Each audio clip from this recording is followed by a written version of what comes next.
ಸಹನೆ, ಸೃಜನಶೀಲತೆ, ಶಿಸ್ತು, ಪ್ರಗತಿ ಮತ್ತು ಗೌರವವನ್ನು ಕಲಿಯೋಕ್ಕೆ ಅವಕಾಶ ಮಾಡಿಕೊಡ್ತಾರೆ. ಇದನ್ನು ಅವಕಾಶ ಮಾಡಿಕೊಡ್ತಕ್ಕಂಥ ಎಲ್ಲ ಶಾಲೆಯ ಸಂಸ್ಥೆಗಳು, ಆ ಶಾಲಾ ಸಿಬ್ಬಂದಿ ವರ್ಗದವರು, ಅಧ್ಯಕ್ಷರು ನೀಡುವ ಕೊಡುಗೆ ಅತ್ಯಮೂಲ್ಯವಾದದ್ದು. ವಿದ್ಯಾರ್ಥಿಗಳ ಜೀವನದಲ್ಲಿ ವಿದ್ಯೆ ಎಂಬುದು ಅತ್ಯಮೂಲ್ಯವಾದ ಹಂತ. ಏಕೆಂದರೆ ಇದರಿಂದ ನಾವು ಗೌರವವನ್ನು ಮತ್ತು ಸೃಜನಶೀಲತೆಯನ್ನು, ಆತ್ಮವಿಶ್ವಾಸವನ್ನು ಗಳಿಸಿಕೊಂಡು ಇಲ್ಲಿ ಹೋಗುತ್ತೇವೆ. ಇದರೊಂದಿಗೆ ವಿದ್ಯಾರ್ಥಿಗಳು ಇತ್ತೀಚಿನ ಕಾಲದಲ್ಲಿ ಸಾಮಾಜಿಕ ಜಾಲತಾಣಗಳಲ್ಲಿ ಮುಳುಗಿ ತಮ್ಮ ಜೀವನವನ್ನು ಹಾಳು ಮಾಡಿಕೊಳ್ಳುವುದನ್ನು ನಾವು ಇತ್ತೀಚೆಗೆ ನೋಡಿದ್ದೇವೆ. ಸುಮಾರು ಜನರು ಇದರ ಬಗ್ಗೆ ದೂರುಗಳನ್ನು ಕೊಟ್ಟಿದ್ದರು. ಸಂಬಂಧಪಟ್ಟ ಠಾಣೆಗಳಲ್ಲಿ ವಾಸ್ತವಾಂಶದ ಕೊರತೆ ಇದ್ದು ಕೆಲವು ರಾಜಕೀಯ ಪ್ರೇರಿತ ಇದರಿಂದ ಹಳ್ಳಿಗಳಲ್ಲಿ ನಡೆಯತಕ್ಕಂಥ ಒಂದು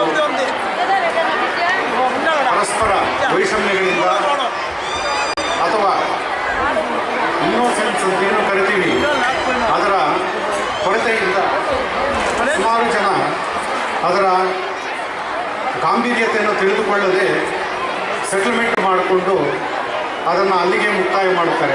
ಆದರೆ ತಂದೆ ತಾಯಿಗಳು ಅಂದರೆ ಪೋಷಕರು ಮುಖ್ಯವಾಗಿ ತಮ್ಮ ಮಕ್ಕಳು ಯಾವ ಕಡೆ ಗಮನ ಕೊಡುತ್ತಿದ್ದಾರೆ ಎಂಬುದನ್ನು ನೋಡಬೇಕಾಗತ್ತೆ.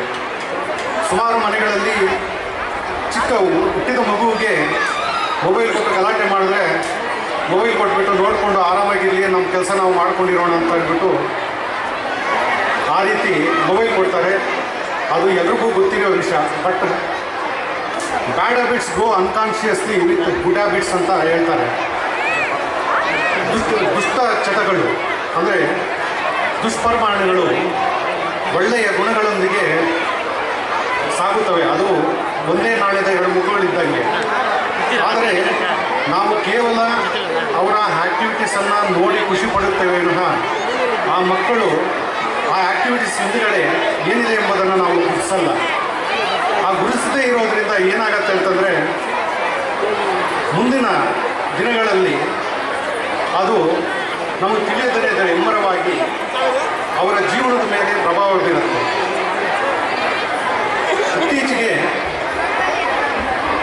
ಪ್ರಮುಖವಾಗಿ ಮಕ್ಕಳ ಬಗ್ಗೆ ಅಪಾರವಾದ ಗೌರವ ಇದ್ದಂತೆ ನಡೆಸಿ ಸುಮಾರು ಜನ ಅವರನ್ನು ದುರುಪಯೋಗಪಡಿಸಿಕೊಳ್ತಿರೋದನ್ನು ನಾವು ನೋಡುತ್ತಿದ್ದೇವೆ. ಇದು ಹಳ್ಳಿಗಳಲ್ಲೂ ಪಟ್ಟಣಗಳಲ್ಲೂ ನಗರಗಳಲ್ಲೂ ತಿಳಿದಿದ್ದರೂ ಅದನ್ನು ಸಂಬಂಧಪಟ್ಟವರಿಗೆ ತಿಳಿಸದೆ ಇದ್ದರು. ಆದರೆ ಕೆಲವೊಮ್ಮೆ ತಿಳಿಸಿದರೂ ನಮ್ಮ ಮಕ್ಕಳು ಹಂಗಿಲ್ಲ, ಇವರ ಮೇಲೆ ಬೇಕಂತಲೇ ಹೇಳ್ತಿದ್ದಾರೆ, ಏನೋ ದುರುದ್ದೇಶ ಇರ್ಬೋದು, ನಮ್ಮ ಮಕ್ಕಳು ಪ್ರಗತಿ ಅವರಿಗೆ ಕಾಣೋಕ್ಕೆ ಇಷ್ಟ ಇಲ್ಲ ಅಂತ ಸಮಜಾಯಿಷಿ ಮಾಡಿಕೊಂಡು ಮಕ್ಕಳನ್ನು ದಂಡಿಸದೆ ಅವರ ಬಗ್ಗೆ ಗಮನ ಕೊಡದೆ ನಾವು ನಮ್ಮ ದಾರಿಯನ್ನು ನಾವು ನೋಡಿಕೊಂಡು ಹೋಗುತ್ತೇವೆ. ನಾವು ಚಿಕ್ಕವರಿದ್ದಾಗ ನಮಗೆ ಕೇವಲ ಶಾಲೆಯ ಬಗ್ಗೆ ಅರಿವು ಎಂಬುದನ್ನೇ ತಂದೆ ತಾಯಿಗಳು ತೋರಿಸುತ್ತಿರಲಿಲ್ಲ, ಅಂದರೆ ನಮಗೆ ರೆಕಗ್ನೈಸ್ ಮಾಡ್ತಿರಲಿಲ್ಲ. ಈಗ ಎಲ್ಲ ಮಕ್ಕಳಿಗೂ ಎಲ್ಲ ಮನೆಗಳಲ್ಲೂ ಸಾಕಷ್ಟು ಸೌಲಭ್ಯಗಳನ್ನು ಕಲ್ಪಿಸಿಕೊಟ್ಟಿದ್ದಾರೆ. ಅವರಿಗೆ ಶಾಲೆ ಒಂದು ಬಿಟ್ಟರೆ ಬೇರೆ ವ್ಯವಹಾರಗಳೇ ಗೊತ್ತಿಲ್ಲ. ಅಂದರೆ ಮನೆಯಲ್ಲಿ ತಂದೆ ತಾಯಿ ಎಷ್ಟು ಕಷ್ಟಪಡ್ತಾರೆ, ಅವರು ಏನೆಲ್ಲ ನಮಗೆ ಕೊಡುಗೆ ನೀಡುತ್ತಿದ್ದಾರೆ ಎಂಬುದನ್ನು ಮರೆತು ಬಿಡ್ತಾರೆ. ಅದನ್ನು ನಾವು ಆಗಾಗ ಅವರಿಗೆ ಮನವರಿಕೆ ಮಾಡಿ ಅವರನ್ನು ಸರಿದಾರಿಯಲ್ಲಿ ತಂದು ನಿಲ್ಲಿಸುವುದು ತುಂಬ ಮುಖ್ಯ. ಅದೇ ರೀತಿ ನಾವು ಯಾವುದೇ ಮೊಬೈಲನ್ನು ಕೊಡೋಕ್ಕಿಂತ ಮೊದಲು ಪಠ್ಯಪುಸ್ತಕಗಳನ್ನು ಅದಕ್ಕೆ ಸೀಮಿತಗೊಳಿಸಿದರೆ ಮಕ್ಕಳು ಅವರು ತುಂಬ ಬುದ್ಧಿವಂತರಾಗುತ್ತಾರೆ ಎನ್ನುವುದು ನನ್ನ ಅಭಿಪ್ರಾಯ. ಸುಮಾರು ಜನ ಇತ್ತೀಚಿನ ಕಾಲದಲ್ಲಿ ಆನ್ಸರ್ ಬೇಕು ಅಂತಂದರೆ ಗೂಗಲ್ಲು ChatGPT ಹೋಗ್ತಾರೆ, ಅಲ್ಲಿ ಸಿಗತ್ತೆ ಅಂತ. ಬಟ್ ಸಿಕ್ಕಿದ್ದೆಲ್ಲ ಸುಳ್ಳು, ಅದು ಎಲ್ಲವೂ ಸರಿ ಇರಲ್ಲ. ಆದರೆ ನಿಮಗೆ ಜ್ಞಾನ ಸಿಗೋದು ಪುಸ್ತಕ ಓದಿದರೆ ಮಾತ್ರ ಅದರಲ್ಲಿ ಸಿಗತ್ತೆ. ನೀವು ChatGPT ಗೂಗಲ್ಗೆ ಮಾತ್ರನೇ ಸೀಮಿತ ಆಗಿದ್ರೆ ನಿಮ್ಮ ಜ್ಞಾನ ಬೆಳೆಯಲ್ಲ.